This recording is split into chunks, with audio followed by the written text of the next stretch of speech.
What's going on, everyone? Jeremy here from the Quartering. I hope you're having an absolutely wonderful day. Some interesting news around Hogwarts Legacy, which comes out in a week, I believe. Early access for people that paid for the deluxe version, I think, starts on February 7th, which is early next week. But for the rest of everyone out there, I believe it's February 10th. And this game has a petition with over 1 million signatures about, over 1 million signatures boycotting the game. Twitter has been endlessly haranguing J.K. Rowling, going directly after her, sending just, terrible things to her.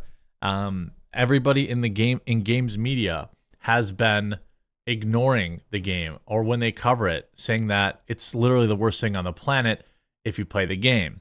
So you would think, with all of that Twitter outrage and all those game journalists, certainly they would have made a dent in sales. Except as of yesterday, Hogwarts Legacy is the best-selling game on the PS5, Xbox Series X, and PC pre-launch. And there's still a whole nother week of hype. Plus, if the game's actually good, more people will buy it. I've purchased it for PC. By the way, I play all of my games on my Meta PC right below me. I work directly with them to get some nice packages put together for you all. I did like a good, better, best, ultimate build. The one I'm using right now is actually Jeremy's ultimate build, or Jeremy's build, it says here. But I think all of these are great options. They still let you build your own. They have other ready-to-ship ones. They have laptops. They're a veteran-owned company. And they've supported me for a long time. So use promo code TheQuartering, and I'll leave a link to this in the description below to save some money. Now, every time, I know you might not be ready to buy a computer right this second, so just keep that in mind. Every time most of these game journalists have been covering, Hogwarts Legacy, they want. See, here's the thing: the industry is crumbling. They've been replaced by YouTubers and TikTokers, easily, significantly. They've done it. They basically started losing market share 5 years ago, and now they've basically lost everything. So they really can't afford to not cover what is potentially the biggest game of the year. At least it's the biggest game of the year so far. But they cover it, and then they'll say, "Oh yeah, but transphobia," or here's all this interesting stuff about Hogwarts Legacy. If you want to be a TERF and play it. So there's all sorts of just sad cope that goes on with them that, I love. We'll look at the sales numbers in a minute. But it also, the game comes out at a time which it perhaps could be being boosted by, but doesn't it feel, although there was that game, what is it, High Rush or something people said is really good, but there really hasn't been any big hype games in feels like forever, right? Even getting hyped for Call of Duty games is not that big a deal because you get a new one every year. Hogwarts Legacy is a game being put up by WB Games that is the first kind of game that you really started seeing people get pretty excited for, pretty amped up to buy. People pre-ordering it. I don't think people should pre-order the game to own the libs. I mean, I did, but I guess in a moment of solidarity.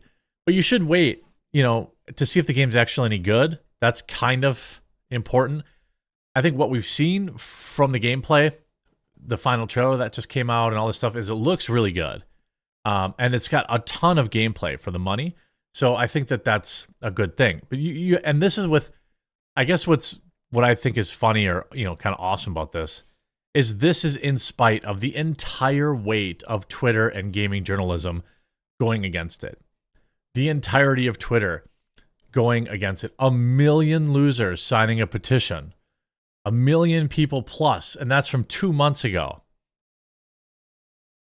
And I think that all these people think that they're owning J.K. Rowling, but it's irrelevant. Many of them weren't going to buy the game anyway. It's super easy to boycott lettuce for a guy like me, or boycott broccoli because I'm not really interested in it in the first place.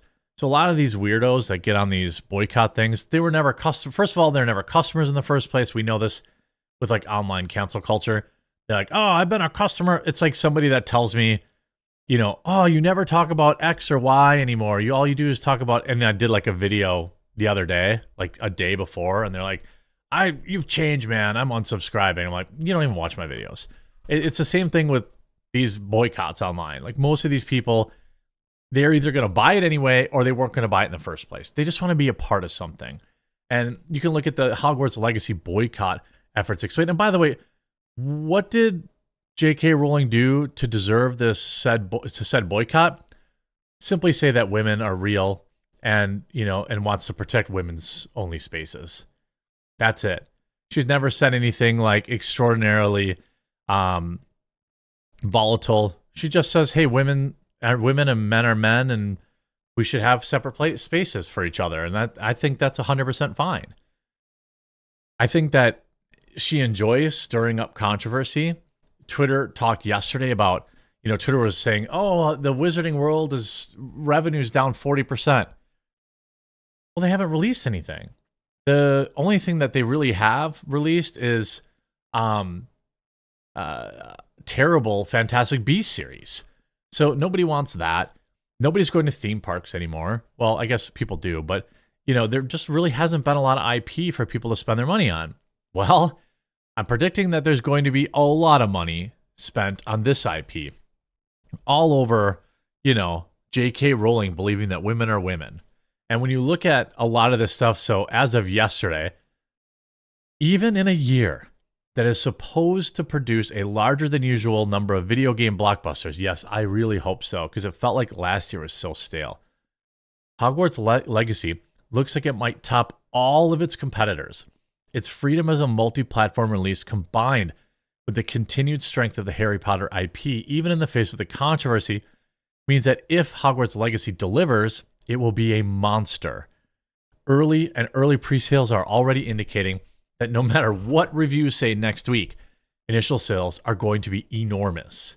Hogwarts Legacy was starting to top sales charts in a few places as early as a full month ago. But the way things currently stand today, just over a week before release, you have Hogwarts Legacy as the top earning game on Steam, even higher than CSGO's microtransactions that annually released highly praised and the actually released highly praised Dead Space remake. I heard that game's really good. I feel like I played the original. I don't have any affinity for it, but people seem to like it, so that's always good to hear. Hogwarts Legacy is the best-selling game on Epic Store, over Dead Space and Borderlands 3 that's on a 90% off sale for $7. On Amazon, the deluxe and regular editions of Hogwarts Legacy are number 1 and number 2 selling best games on PS5, and on Amazon, 2 deluxe editions of regular editions and the regular edition of Hogwarts Legacy are the number 1, 2, and 3 top selling game on Xbox. Reportedly, reviews for Hogwarts Legacy are supposed to drop next Monday on February 6th. They could be absolutely terrible, though the early previews have not been. But there are so many pre-sales at this point, it would be a cyberpunk situation where the game is simply so hyped it sold 13 million copies in the first 3 weeks, despite being fundamentally broken on many platforms. I am not expecting a similar meltdown here, but the point is the game's going to be colossal. As ever, it's important to report on Hogwarts Legacy without mentioning, they just can't help it. Most of these writers, these like video game writers, they really just want to be writing about politics. He writes, as ever, it's important to report on Hogwarts Legacy. It's without mentioning the very public culture war that's going on about the game, where some people believe buying the game supports the anti-trans views of Harry Potter author J.K. Rowling. They're not anti-trans. They're just, women are women. Why is that such a weird thing? And then while others tend to be spite buying the game to upset the other crowd, what's clear already, however, is this game debate will have no meaningful impact on sales one way or another, and many buyers are unlikely unaware of its existence at all. They see an open-world Harry Potter game that looks good, the first one in over 2 decades since the book series was released. That's what's driving this. It's pretty simple. And you see even here, there's no culture war around this game. It's a small internet bubble that's very loud haters of J.K. Rowling. The general public doesn't know or care at all what she thinks, and it will have absolutely no impact on sales of Hogwarts Legacy. instead of pounding the same JK Rowling drum forever, Harry Potter article, maybe bring up the actual real world bad things that have happened at Ubisoft, ABK, and all this kind of stuff. So yeah, I mean, their petition was a million people petition could not stop this game from being a absolutely massive game. It's coming out in February. Everyone's got the itch, although we had Dead Space, which was, reportedly very big, and then we had that, was it Hi-Fi Rush or something? People said that game's pretty cool. But like there's nothing like, I mean, it's like there's nothing like a Harry Potter game or like a Lord of the Rings game or something. If like it's going to be huge, and it just proves again that Twitter is not real. I hope you enjoyed this video. If you did, please do leave a like on it. And if you haven't yet, please subscribe down below, and we'll talk to you again real soon.